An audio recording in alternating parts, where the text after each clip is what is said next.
Muntik na naman ako dun, ah. Yung Gorgie. Muntik na naman ako dun, ah. Dahil meron pa silang pep talk maya-maya. Echo sa TV special ng TV special ng isang network. Ayan, prime item yun, ha? May question si Alan Diones. Meron ba? O, hindi kay Jen na lang. Jen! Oh, busy ka te, ah. Sorry. Oo, hindi kasi Jen, alam naman natin, di ba yung original, nito, leading man mo is yung napalitan siya ni Echo, di ba? So, feeling mo ba, si Echo, meant talaga to for Echo at talagang siya yung perfect for the role nung natapos mo na yung movie at ayun, nagka-work na kayo? Kasi bawat nangyayari naman sa buhay natin, lahat yun may dahilan eh. So siguro yun yung dahilan para si Echo yung nandito ngayon. Kaya si Echo yung nandito ngayon. Siya yung gumawa ng pelikula. Wow!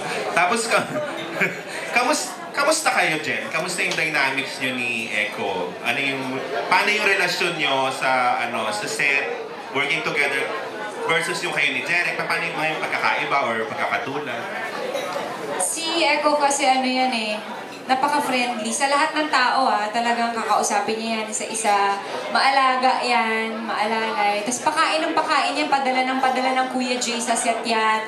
Kaya lahat siguro kami talagang nagtabaan. Yan. Maalaga po talaga siya. Napakagaling. Tsaka napakagaling na artista. Wala po ako talagang masabi. Hindi po siya nakakatawa talaga.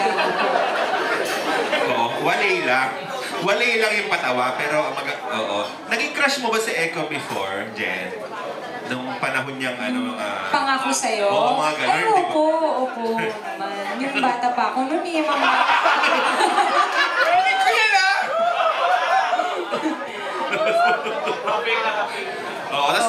Tapos ngayon, nakita mo ba rin yung, di ba, syempre nag-mature, tapos parang naging, di ba, naging husband na, tapos pero hot pa rin, di ba? Nakita mo pa rin yung kagwapuhan. Oo naman po. In love pa rin.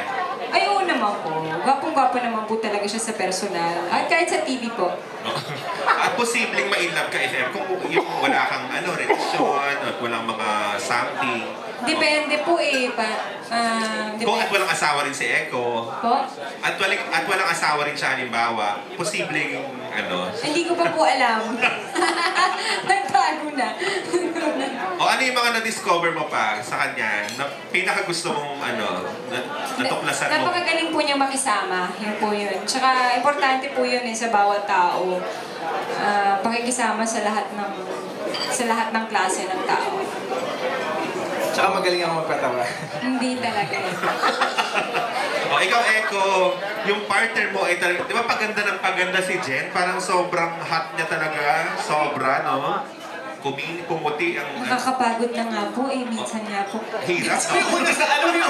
Yung unang sabi niya, unang kita naming dalawa, meron kaming screen test. Tapos tatanggalin ko yung salamin niya. Ang unang sabi niya sa akin, ang ganda ko, no? Anong sabi mo? Hindi ko makalimutan. Hindi siya makapagsalita. Hindi pagtanggal niya kasi first meeting kasi yung unang beses niya ako nakita. Tinanggal niya yung salamin kong gano'n. Sabi ko, gulat ka no? Ganda no? Yun. Ito na. Hindi niya ako makalimutan. Nagagandahan ka talaga, Echo, kay Jen. At nasisexihan. Oo naman. Bilang sexiest, siya, di ba? Chorba. Sa Funny Comics, di ba? Yun! Okay! Yes, of course! Tapos ano yung na-discover mo rin working with her? That she's a beautiful person.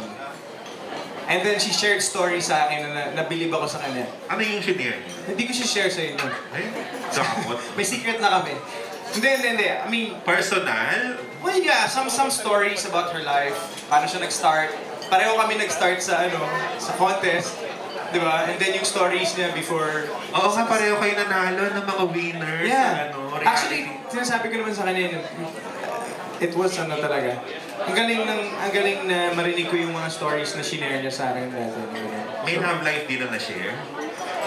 Love life? Wala. Love life, diba? Wala eh. Wala daw eh. Nagkamali siya ka rin ba, Echo? Parang...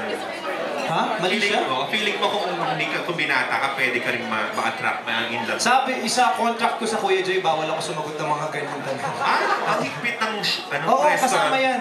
Miss Pinky.